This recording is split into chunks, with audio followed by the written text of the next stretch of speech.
Welcome to the Heroic Investing Show. As first responders, we risk our lives every day. Our financial security is under attack. Our pensions are in a state of emergency.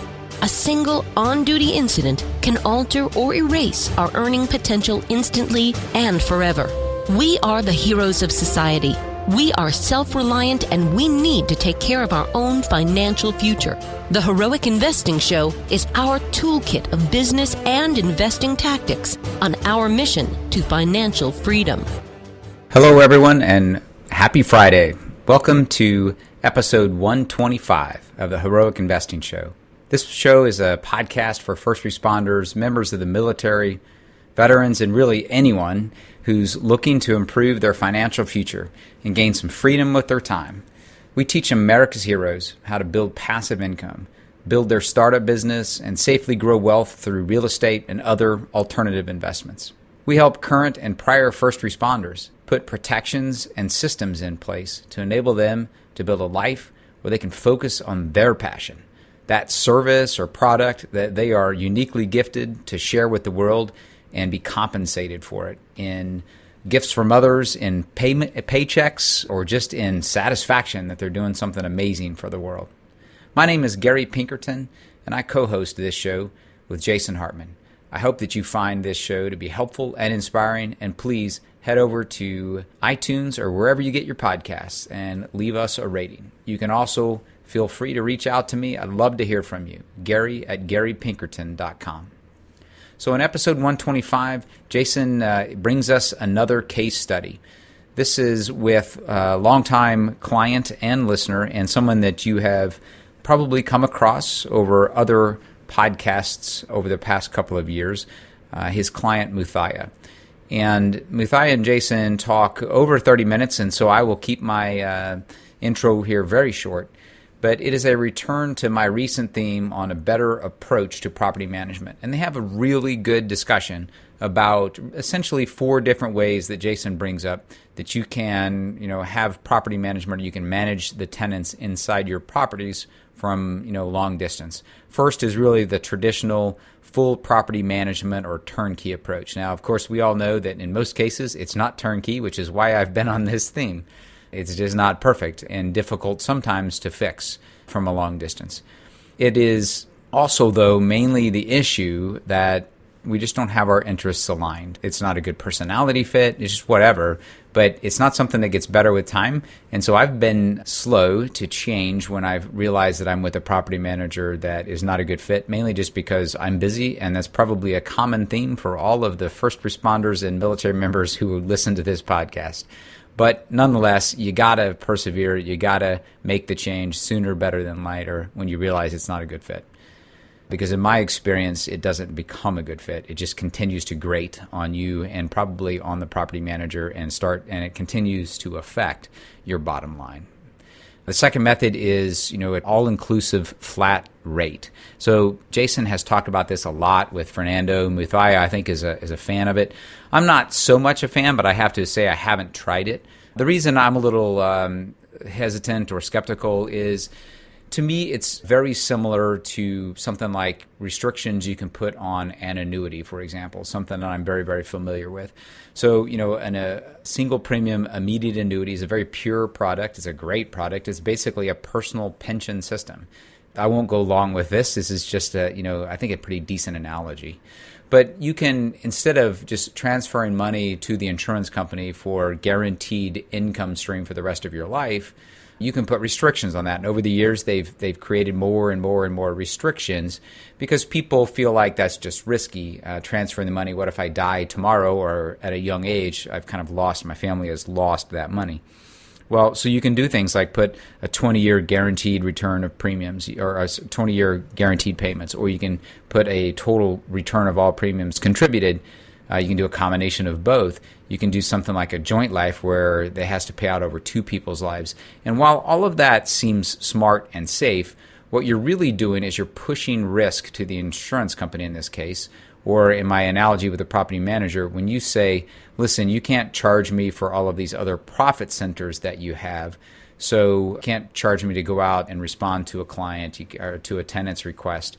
You can't charge me for, the late fees or, lease up fees and things like that. All of that has to be incorporated. Well, if you're going to ask them to incorporate all unforeseen things of the future, then I believe they're going to have to, they're going to have to pad the thing to protect themselves. So it's going to certainly be less lean in my opinion. But again, I haven't done it. That's just kind of my gut feel for how it may work out. And I think it's going to be totally different when you're thinking about a Class A building, which is, no drama, new construction maybe with a white collar tenant, as opposed to a Class C building where there's nothing but drama, both maintenance and tenant payment issues. And so in the Class C building, sure, that makes sense. I'd love to keep the property manager from nickel and diming me. But I think on a Class A or a really good Class B building, it would come off being fairly expensive for what you're getting as added benefit. So that's the second method. And the third method is what Jason calls a hybrid or a la carte type property management, where you only pull those services that are needed for each property. Now that's getting closer to something that I like. Might become more difficult to keep track of if you have lots of properties, like do I have this service on this particular property or not? Services like Hemlane that Jason has interviewed the CEO of Hemlane a few episodes ago, cozy.co, that's another one that will let you kind of bring on some services like that. But I think traditional property managers often will offer services like that as well. Just do lease up and make ready, and then you can handle the rest of it with things like Home Advisor and other services, Angie's List, et cetera. And then the final one is just flat out self-managing, right? And that's really kind of the hardcore way that Jason's mom talks about.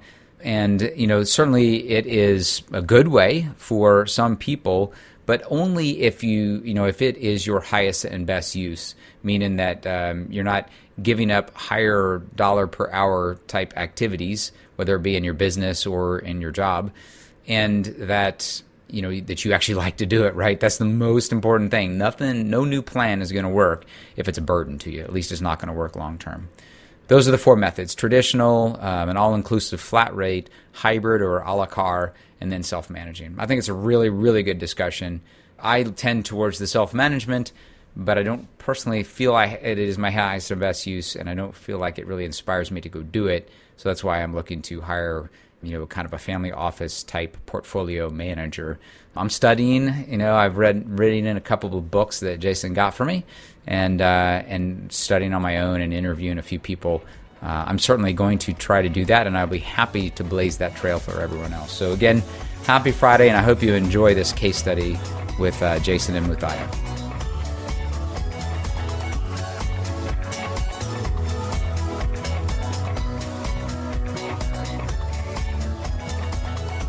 Hey, it's my pleasure to welcome one of our clients back to the show. We actually recorded another show a while back. We didn't air it yet because we kind of thought we could do it better.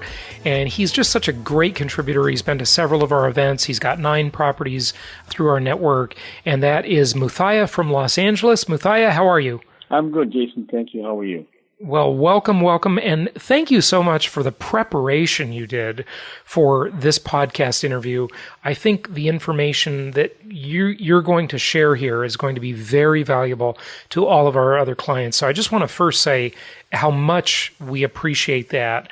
I'll say that on behalf of my company, but I want to say that on behalf of all of our clients, because I just think what you did here is really, really valuable. I'm looking at the stuff you sent me in preparation for this interview.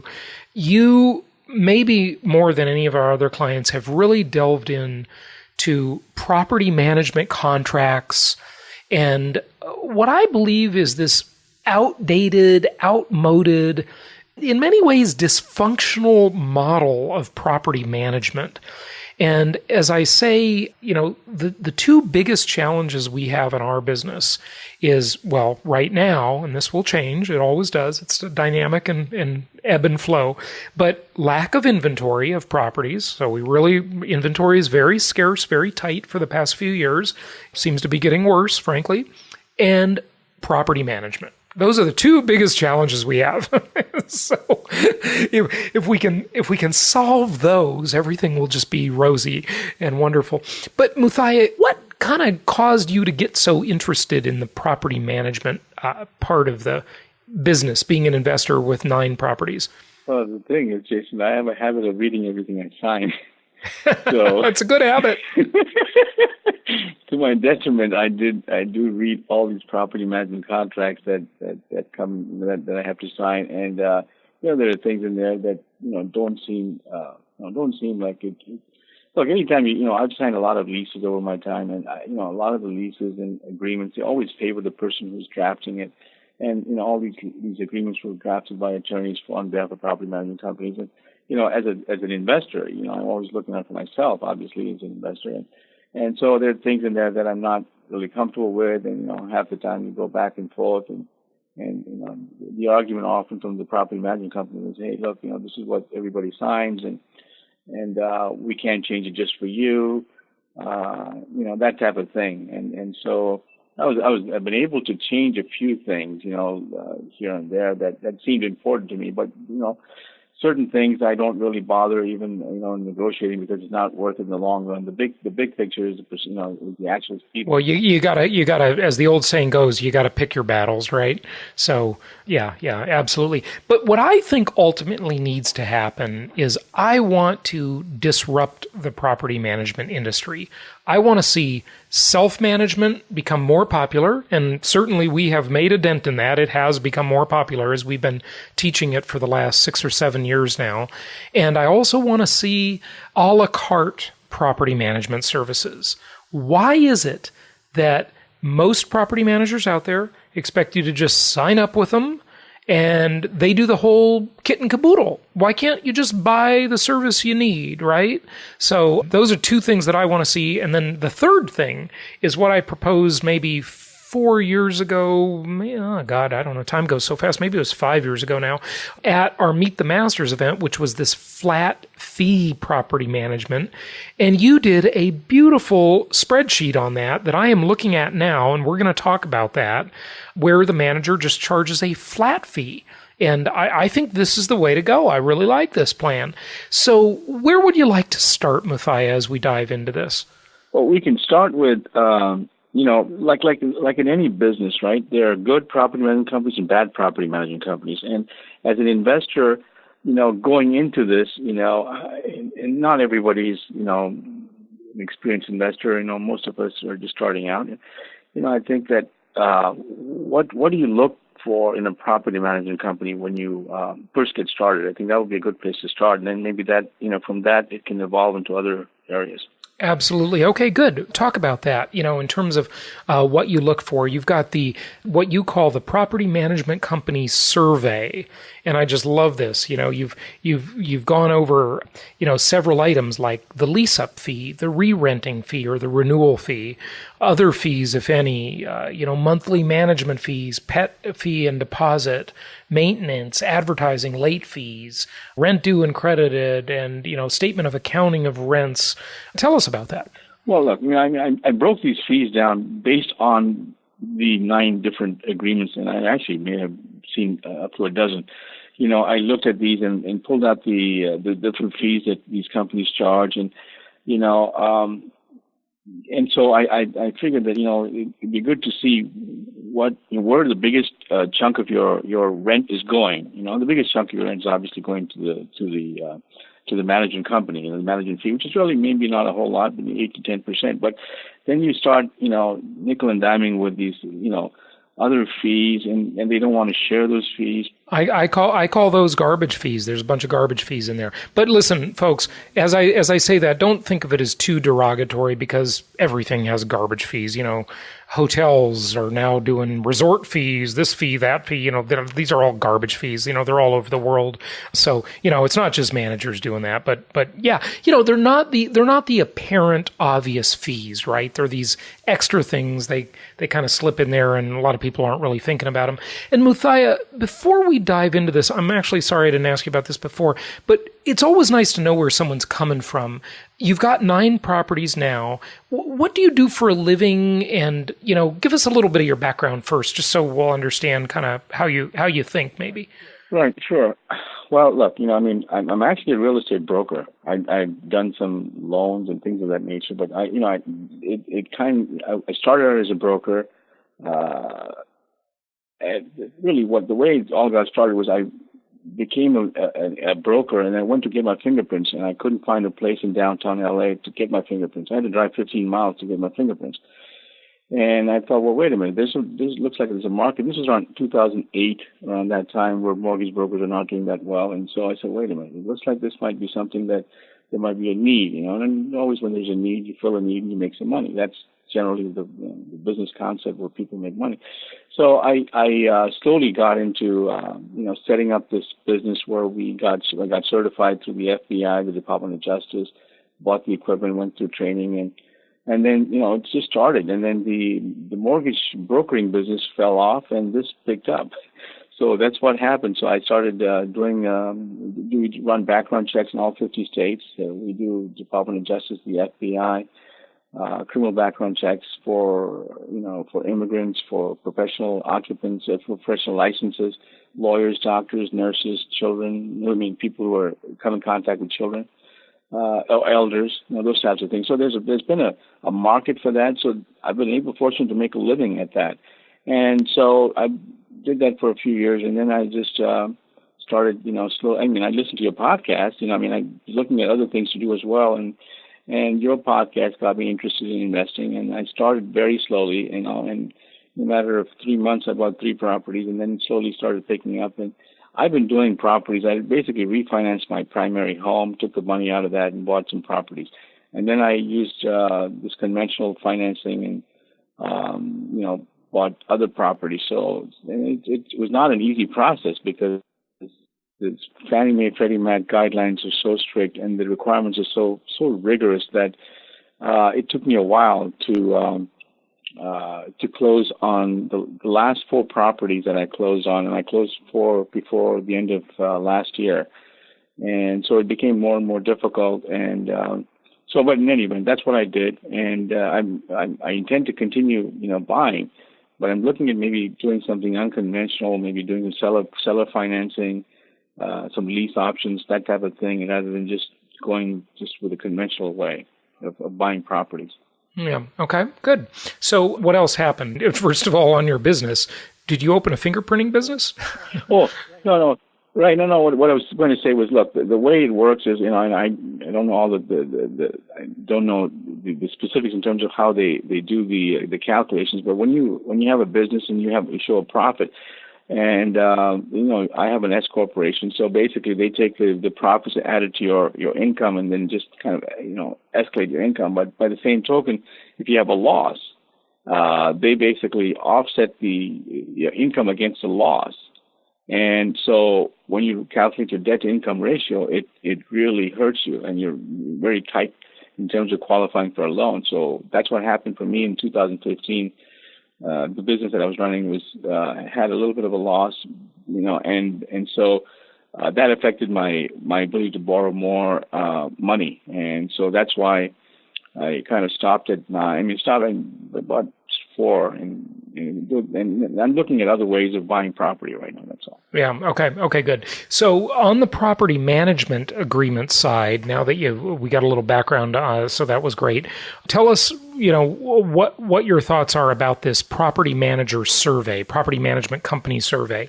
You're using this to really understand what you're getting into, right? That's the key to it. Right, and I think it's also important for property managers to look at this survey, because I don't know if they've done an internal analysis on what their fee structure is, because they've been doing this for a number of years. I don't think they've sat down and broken it down and said, hey, this is what we're charging for this, that, and the other.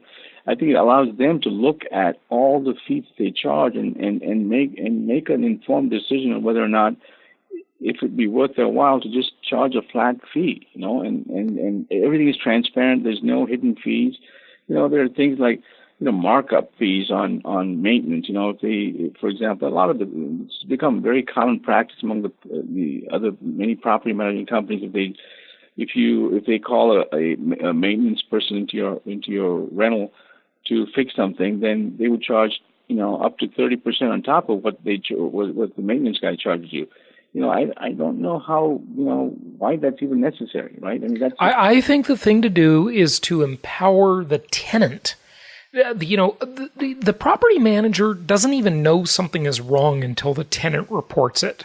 That's kind of the irony of this situation, is that if you just work with your tenant, now granted, there are bad tenants out there, we all know that, but if you just kind of work with your tenant, a lot of times they can be your best ally. I mean, I try to get my tenants to, I was going to say I get, but I don't always get. I try to get my tenants to basically get into partnership with me here. And you get there are some really great, most tenants are wonderful people. They're just people. They want to have a nice place to live, and they are our customers. You get some bad ones for sure now and then, but by and large, they're great. So okay, go through this survey a little bit more. Lease up fee, re-rent fees. Right. I mean, these are the fees that I have because, I think people, it's like mutual funds, right? They have all these hidden fees. I mean, if you sit down and break it down, you don't really know how. People just think they're just paying a flat fee, but there's all these. Tony Robbins had a book, published a book not too long ago, where he had like 16 or 17 different fees that mutual fund companies charge, all hidden. Unless you really know what you're looking at, they're all hidden, and you just think that you're getting this is your return, but within that return, there's so many hidden fees. So I'm just saying that, look, as an investor, if you're looking for your return on investment, you want to look at all the fees that you're charging and see if you're being charged and see if there's something you can, negotiate before, ahead of time, and the part, in addition to the fees, right? Look, let me just go through the fees. Lease-up fees, the fee that they normally charge when they find a new tenant for the property. Now, here's the thing. That can be as much as 100% of the first month's rent. So basically, you get nothing. The first month's rent, you get nothing. The whole fee is gone when they find a tenant for you and the property is vacant. I'd like to buy a property with a tenant in it, but that's a lease up. That's so you basically lost the whole first month's rent. The other thing is the re-rent fee. If they find a new tenant for the property in the second year, then they charge you a fee. Again, that's another. It can go from 60 to I've seen from 50 to 100%.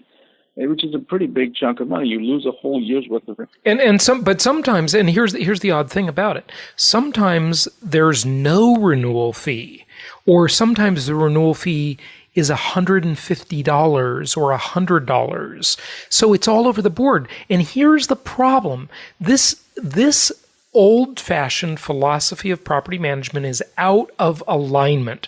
Whenever you get into a deal, you want to have a strong alignment of interest. The owner's interest is to get as much income out of the property as possible. The property's manager's interest is to make as much money as possible. Why can't we put these two things together?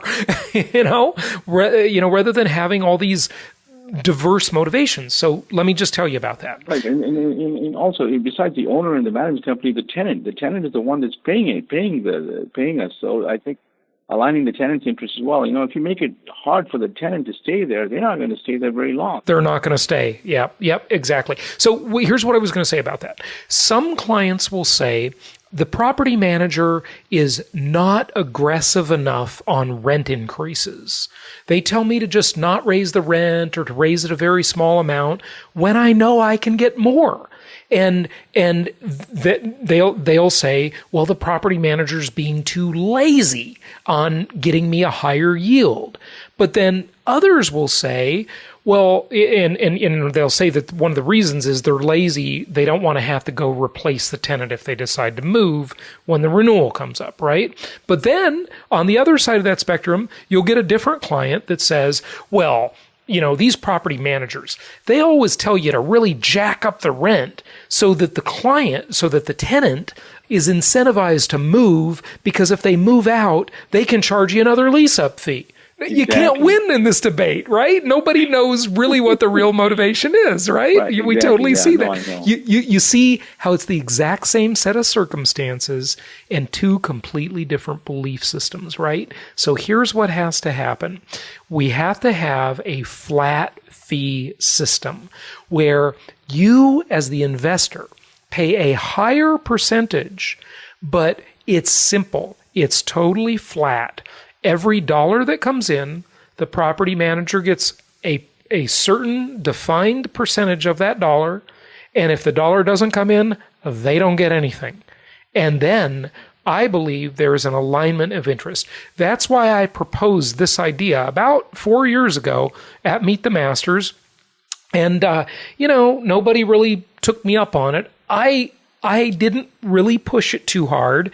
I have mentioned it on the show over the years, but let's talk about this spreadsheet a little bit. Okay, so we see from just what you haven't even gone over all of these 18 items yet. We see that there's a misalignment of interest, right? Let's see if we can get the interest aligned, okay? Tell us about your spreadsheet here.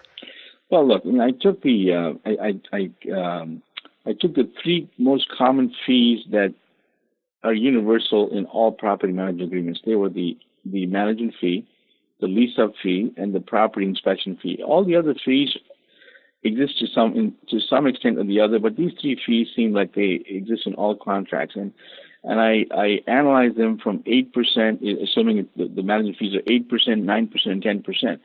On a $1,000 per month property. Yes, right? Exactly. Okay. On a 1,000, just to make the numbers easy. So $1,000 a month. So if you do that, the total fees on an 8% over 1 year, it's all annualized. So over 1 year, it's $1,710 for the 8%. It's the total of those three fees. On 9% is $1,830, and 10% is $1,950.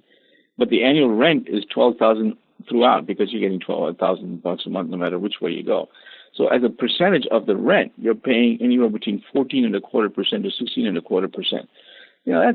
That's what you're paying. If you look at it, that's a sizable amount, right? I mean, if you're paying whatever people are paying income tax. I agree.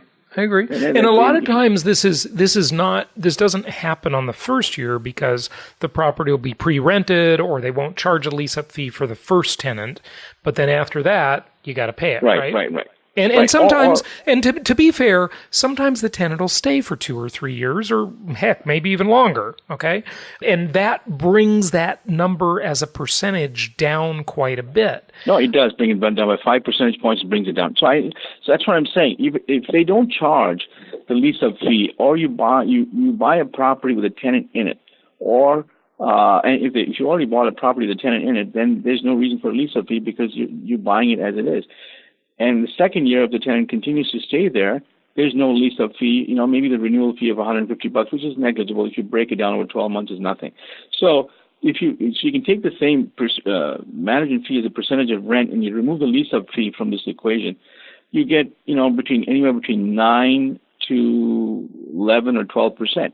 And that's why I think that maybe it would be better if these and that's one of the questions I have in my survey is, hey, would you consider switching to a single flat percentage monthly the property management fee? Yes or no? If you answered yes, what is the percentage fee would be? What would be the percentage fee? And if you answered no, provide your reasons. See, if they look at this, right, I mean, they're basically making 9 and 10% anyway, and they're getting all this bickering going back and forth between the investor and the investor thinks, there's no trust. The investor's got to trust the management company. I got to tell you something, Jason. There are a few companies in your network that I trust implicitly, and I don't have to do any work at all. They do a lot of the stuff for me. They find the best insurance for me. I mean, they do everything. So on the other hand, there's some others that I have to go out and shop for this, that, and the other, and I have to call them. It takes more of my time. So the more value that a property management company can add to this relationship, it would be much better for all parties. I couldn't agree more. And, this comes down to the old thing is that, it's the question of thinking long-term in business or thinking for today. It's instant gratification versus long-term thinking. And, just humans think differently about that. So I say the solution to this is, number one, there are some options. Either self-manage your properties and learn how to do that. It's really, a lot of times it's easier, frankly.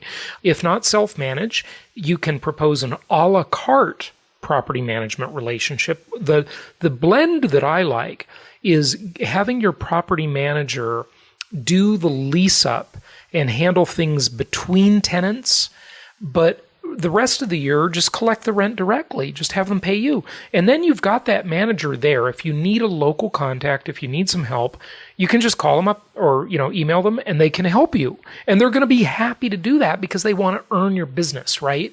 Versus if they have you under contract, it's more like they've got you and they become complacent. It's just human nature. That's just the way things are. Okay. That's the way humans are. So when it's a transactional relationship rather than a contracted relationship, I say you get better service, which is odd because you pay less too. Right. Yeah. Well, one other thing I did want to mention before I forget is, this thing, I don't know, maybe you can enlighten me on this. The rent is due on the 1st, becomes late on the 5th, right? Generally, that's the thing. And then you don't get it till the 20th. Well, yeah, no, but sometimes here's the thing. Another benefit of self-management, you get your rent sooner. Sometimes they don't credit your account until the following month. There's no reason for them to wait that long. That's ridiculous. That's a big float. Imagine ridiculous. Doing that over 100 properties. You're collecting people's rent and then holding it, and the pretext of saying, hey, you know what, there might be expenses, so we want to wait for all the expenses to be paid. Wait a minute, you already have $500 of minimum reserves that you're already holding. In a market, if there were actual interest rates paid on savings, and this wasn't a trust account, I would accuse them of making money on the float. I can't do that now because there's no money to be made. But yes, in a normal world where we had normal interest rates, not these exceptionally low interest rates, that would be absolutely true. I think right now it's just custom or laziness. But it's ridiculous. If you self-manage, then you don't have that. You get the rent right away. My mom self-manages all her properties all across the country. None of them are local to her. She doesn't own any properties anywhere near where she lives. Okay. Some of her properties are 2,000 miles away from her. Okay. And she self-manages everything. Now, I think she does too much. I think she could do a nice hybrid arrangement where she wouldn't go out and do lease-ups. Frankly, she's retired. I think she just kind of wants something to do. Okay. And I've had her on the show talking about that. That's not very logical. Okay. So look at the third option. Remember, I was telling you 3 options. There's really 4. You can go into your typical property management relationship. And if you have a good property manager, it'll be great. Most of them are pretty good or mediocre-ish or mediocre to good. They're on like the 70%, they're like C and above, right? Most property managers. But some are like, C and D, and some are Fs. They're terrible, okay? They're all over the board. So if you get a good one, a traditional property manager arrangement is not going to be too bad, okay? It may be fine, okay? And I have some great ones, and I have traditional deals with them, and it's fine. Or the next step is you can have a hybrid arrangement, okay, where you pay a la carte for services, okay? The next one is you could completely self-manage your property. And the one we didn't mention, which is really what your spreadsheet is about, is you could do a flat fee arrangement with your manager where you actually pay them a higher percentage, but there's no garbage. They don't get to keep the late fees. They don't get to charge you renewal fees. They don't get to do any other fees except you might pay them, say, 14% instead of 8 or 9%. And you might be thinking, well, that's crazy. Not really, okay? That could be a better deal. And even if the deal isn't better, you can't hear the dogs that don't bark. And here's what you can't hear. You can't hear that tenant becomes a happier tenant because they're not dealing with a property manager that's incentivized to be predatory and charge them late fees, or you as the investor aren't dealing with a property manager who's predatory and wants to ding you for a bunch of little miscellaneous fees, right? Everything is simple and aligned, and it's just a clean deal. And this is where the industry needs to go if it wants to survive. One of the look at you're sort of into the technology world, I know, Muthiah. One of the things we've really all realized in business the last few years is that successful companies are willing to take the risk of cannibalizing their own business before a disruptor does it to them. And look, for example, if the taxis would have done that, if the music industry would have done that, okay, they wouldn't have suffered so much in the transition. The taxis got killed by Lyft and Uber. The music industry got killed by Kazaa and what is it, Napster. Okay, they wouldn't have had that if they just were willing to disrupt their own business preemptively. And this is what the property management business has got to do. They need to disrupt and cannibalize their own business, and they will win. That's what I say. You agree? Yeah, they're sitting in the comfort zone. They don't want to get uncomfortable in doing something they're not used to doing. That's the problem. But honestly, if they look seriously at a long-term relationship that they have with the investor, I think it would be in their best interest to move away from the model that they have right now, because it's not something that's I don't think it's sustainable given all the new technology and how you've done podcasts on keys please and other things where you don't really need these guys to do stuff for you. You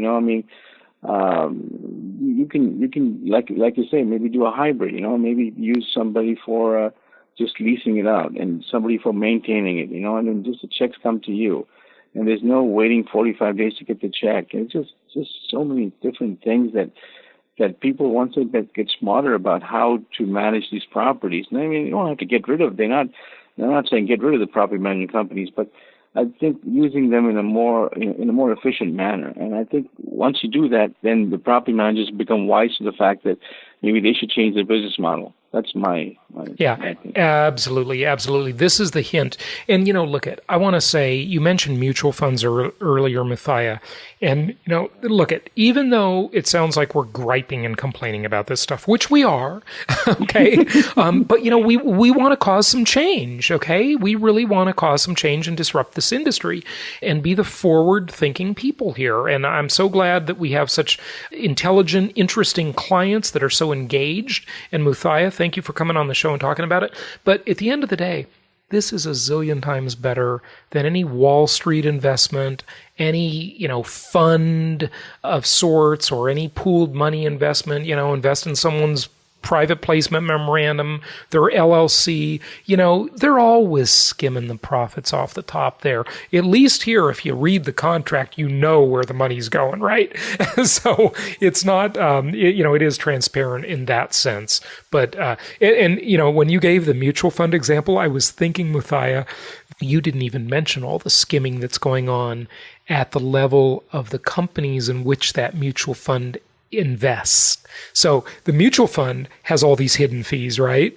But then there's a whole nother layer to the onion, and that's the graft and corruption of all the executives at the company in which they invest, right? They're paying themselves the big fat bonuses. They've got expense accounts. They're going on first class trips. They're going and wining, dining, and people, that's all your money, folks, paying for all that. All the while your investment is tanking every day. You're not earning anything. These guys are living high off the hog.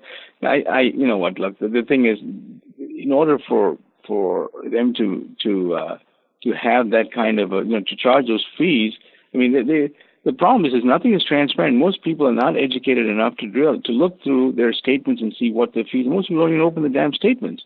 That's the thing. You see, and all you got to do is open your statement. You see all the, you got to go through and read your stuff, and then you'll find out all these fees that you're getting charged, and most people just leave it to someone else to handle it, and then they cry afterwards about, hey, I'm losing money here. Yeah, they do. And so that's what I also want to tell people. This is not a new thing. I've said this many times before, but is at the beginning of the relationship with your property manager, and if you've already had the same manager for years, then, start today. Okay, really pay attention at the beginning and set the tone that you are an aware investor. Ask questions about this fee, about that expense. What is that? And get it all down so they know you are paying attention. They know you are an attentive investor who is aware and who is not going to be, overfeed. Okay. So just set the tone. And if you haven't done that and you've had the same property manager for 3 years, then do it next month when you get your next statement. Okay. And just set the tone for a while. Be courteous. Don't be rude. Don't be difficult, but make sure they get the message. You are paying attention. Okay. Right, absolutely. No, and then, you need to know if they're spending your money, you need to know where they're spending it. There's certain things I try to follow your philosophy of, hey, $250 per month per property. It's difficult to enforce that. A lot of them want $500, which is fine, but don't, you're going to spend the investors' money. Let them know where it's going. That's all. You can't argue with them for everything. Like you said, pick your battles, right? But if they're going to charge you all kinds of fees and which you didn't even agree to, look, there was I got my bank, my account was credited, for with a 10% fee, and I said, wait a second, I just signed an agreement with you guys for 8%. What are you doing? Oh, I'm sorry, it was a mistake. We'll credit you the other 2%. So those kinds of things, you got to catch them, right? Otherwise, then you just think that they're crediting you. Nobody's perfect, it's all being done by human beings anyway. So somebody might make a mathematical error, or somebody might make an error. It's your money. If you want to make sure it's done well. You either do it or hire a bookkeeper to do it. But I don't know. Just paying attention to the details, I think, is important. Absolutely. Well, I think we covered it. And Muthiah, thank you so much for preparing this information. Really good stuff. On the positive side, what's next for you with your investments in your portfolio? Are you looking to buy in any more markets? Tell me. Yes. No, I am, Jason. I am. I like new construction, only because they require less maintenance. I've got one in Ohio that I'm buying, one in Tennessee that I'm buying. Yeah, you pay a premium for it, but it is more convenient. There's no question. Yeah. So you're buying in Ohio and Tennessee right now? Right. Ohio and Tennessee. They're both new construction. They're going to be done in March or April. And then I think there's something that Carrie sent me saying something's coming up in Dallas. I'm going to look at that. But I don't want to go too far out. I got 4 markets. I've got Tennessee, Ohio, Alabama, and Mississippi. So that's where I'm at, and I like Tennessee myself. Stop at 5. Don't go more than 5. Don't go more than 5. Just double down in the same market now, okay? Yeah, this is one of the mistakes I made, and don't make the mistake I made. That's why that's why you're here listening to you can learn. I spend the money and I make the mistake, and you just get the lesson, okay? So don't over diversify. Definitely do diversify. It's a commandment, thou shalt diversify, one of my 10 commandments, but don't over diversify. So 3 to 5 markets are enough. That's enough diversification, not more than 5. Okay. I'm still looking at, every day I'm looking at different things that are coming up and looking at these deals and seeing what will work. And, some, I know the inventory is limited, but there's still some that are good. It's just a matter of looking and going through the stuff and, hopefully making the right decisions. It's not all paved in gold. I'm sure you make mistakes, and I'm sure I'll make them. I made mistakes, and I'll continue to make them. But hopefully, at the end of the day, these rental incomes will allow me to just retire. That's the objective of doing this, so that we don't have to. We can do what we want when we want. And drive a Tesla when we want. Yeah. Good stuff. Well, hey, Muthiah, thank you so much, and happy investing to you. And we really appreciate you contributing to the show and sharing with everybody. And folks, insist on some of this stuff we talked about with your property managers, and let's move the needle on this, and let's get some new thinking into this industry. We have thousands of clients out there, and way more listeners than that. We are a powerful group, folks, so let's move the needle. I have a dream. There you go. Not quite as inspiring as the original guy who said that, but, there we go. All right, Muthiah, thanks a lot. Happy investing. Hey, thanks for having me on your show, Jason. Thank you. Thank you so much for listening. Please be sure to subscribe so that you don't miss any episodes. Be sure to check out the show's specific website and our general website, hartmanmedia.com, for appropriate disclaimers and terms of service. Remember that guest opinions are their own, and if you require specific legal or tax advice or advice in any other specialized area, please consult an appropriate professional. And we also very much appreciate you reviewing the show. please go to iTunes or Stitcher Radio or whatever platform you're using and write a review for the show. We would very much appreciate that. And be sure to make it official and subscribe so you do not miss any episodes. We look forward to seeing you on the next episode.